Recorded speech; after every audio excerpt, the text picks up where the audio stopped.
Ambush of 4 American Green Berets killed by ISIS in Niger. Grieving families say the Pentagon betrayed them after military investigators suggested the soldiers went on a rogue mission in 2017. But what really happened? Here's ABC's senior foreign correspondent, Ian Pannell. I'm Ian Pannell in the West African country of Niger. We're on the fringes of the Sahara here, as you can see. The landscape is pretty desolate. Now, the reason we're here is because we've been conducting an investigation into the murder of 4 American soldiers in October 2017. The decisions that were made, the mistakes that were made that led to their deaths. There have been Pentagon investigations into what happened that day, but no senior officer has been held accountable for the decisions that were made for the tragedy that happened in October the 4th, 2017. Has been investigating. We asked what exactly went wrong. Why did these 4 men lose their lives, and no one would give us an answer? Military officials at first told Maisha Johnson that her husband, LaDavid, was MIA. They tell me that they was in a rapid gunfight. And as of October 4th, Sergeant LaDavid Johnson's whereabouts is unknown. Special Forces members were also starting to doubt official accounts. Suspicions grew as Pentagon officials accused the team of trying to kill a senior ISIS commander without getting necessary approval. The investigation also found the team inaccurately portrayed the concept of operations for the first of 3 total missions on 3 and 4 October. If I were to summarize the report in one sentence, it said that the ODA was ill-prepared and conducting an unauthorized mission. Not only did General Waldhauser suggest that ODA 3212 was relatively incompetent, he went on to claim that this team of Green Berets left base under false pretenses to try to capture or kill one of the most dangerous terrorists in the region, a man named Dundu Shefu. In effect, he accused the team of going on a rogue mission for the ISIS commander's scalp. The Pentagon investigation found the team's commanders, 2 captains, mischaracterized the initial mission, claiming it was less dangerous than it really was. Thank you for joining us today in remembrance of our fallen brothers. My name is Colonel Brad Moses. I am the 3rd Group Commander. On 4 October, Team Wellham and their Nigerian partners were attacked by an enemy that didn't want them to make this small place. Just stuff that they said didn't add up at all. Everybody came telling me different things. First Moses came to my auntie house, sat on the couch saying that my husband was on the back of the truck shooting a machine rifle. They hit a tree, he flew off. Then he said he was the one driving the truck. So which one was it? Did he hit the tree and flew off, or was he driving the truck? Everybody was just saying anything because they know that mission went horribly wrong.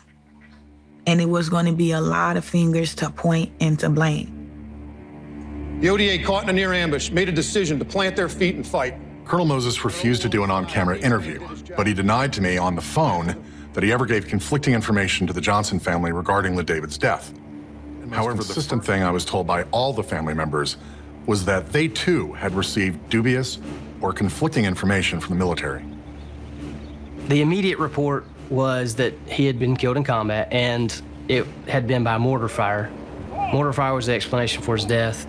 I didn't have any reason to think otherwise, but I viewed his body. I served for 7 years and saw my share. And what a mortar does to the human body, shrapnel and fire, is a lot different and is much more graphic and sinister than fire. And he was not charred flesh. He was a man who had stood his ground and fallen by small arms fire, bullets riddling his body. The autopsy report was where it really started clicking that something didn't add up. I had a gut feeling when I heard all this from the very beginning that something wasn't right. Whistleblowers told ABC News that not only had the families been falsely told the team went on a rogue manhunt, Pentagon officials, the ground commander had tried twice to stop the team's missions because they weren't properly armed or equipped to confront an ISIS commander they were trying to locate. And that's the only damn thing I asked them to do from the very beginning. Just tell me the truth. I'm angry, and I'm still angry to this day. Happy birthday. Maisha Johnson was pregnant at the time of her husband's death. She now raises the couple's 3 children as a single mom. Love you, we do. Woo! Love, mommy. Love. Woo! They still ask questions every day. Where'd it go? Mommy, when Daddy coming home? When Daddy coming home? And I have to tell him, Daddy not coming home, Daddy in heaven now, So, you can see Daddy in your dreams. And when I'm dead and gone, I'm going to reunite with my husband. He's going to be waiting for me. Still so many questions. Our thanks to Ian Panel for that. And for much more on this investigation, be sure to watch 3212 Unredacted, an ambush in Africa, the Pentagon's betrayal, which is now streaming on Hulu. Shows 2 of the 4 U.S. soldiers ambushed by Islamic militants last October in the African nation of Niger. National Geographic's Chain of Command features Sergeant LaDavid Johnson and Staff Sergeant Dustin Wright with their unit. They were killed alongside 2 other soldiers in the attack. Here's David Martin. Anybody can shoot a gun, Demo is something else. It's a lot more fun. Staff Sergeant Dustin Wright demonstrates how his team detonates weapons. While Sergeant LaDavid Johnson, full of life, does backflips, sings and jokes with the Nigerian soldiers his team was training. Johnson's full-time job was as a mechanic, but he did double duty as a barber. Is there something you haven't been able to fix or do that you've been asked to do on this trip? Negative, sir. Not yet? Not yet. Okay. Not yet.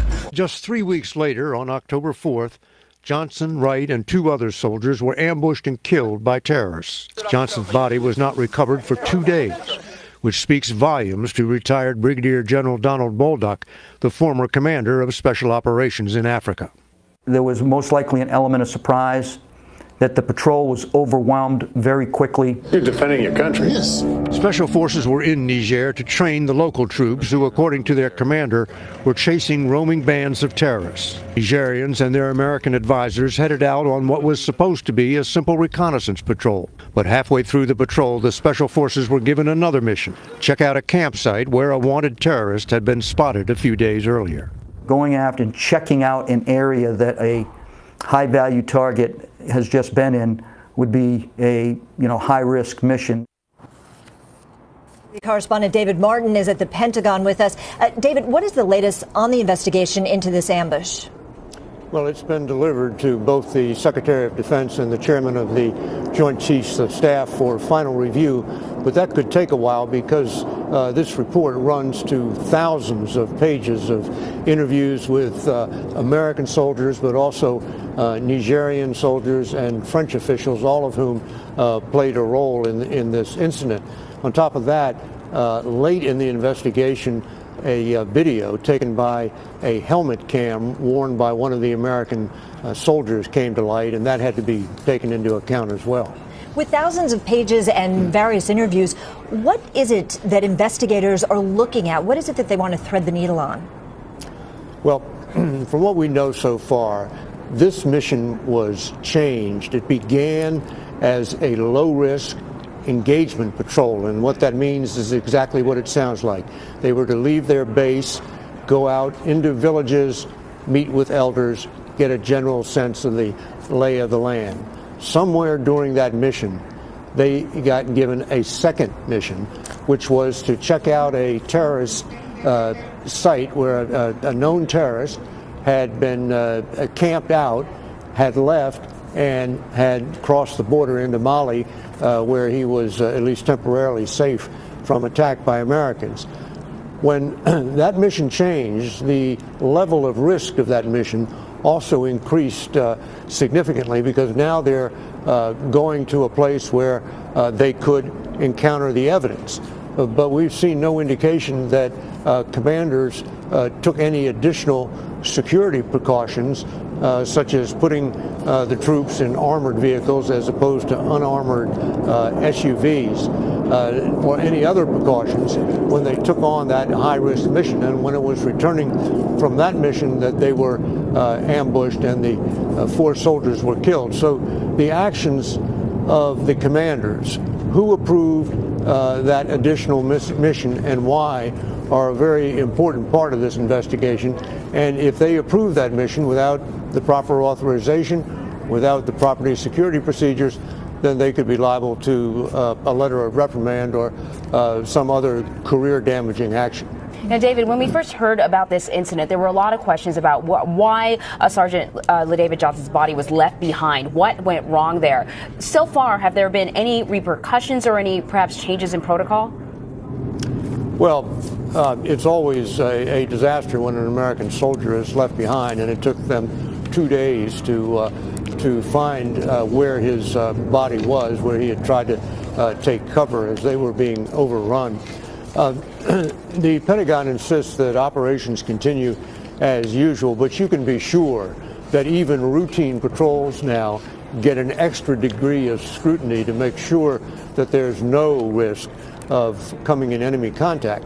And that extra level of scrutiny is probably going to decrease the number of American patrols in that area, because there simply aren't enough aircraft and drones to go around to back up every mission in which contact with the enemy is considered likely.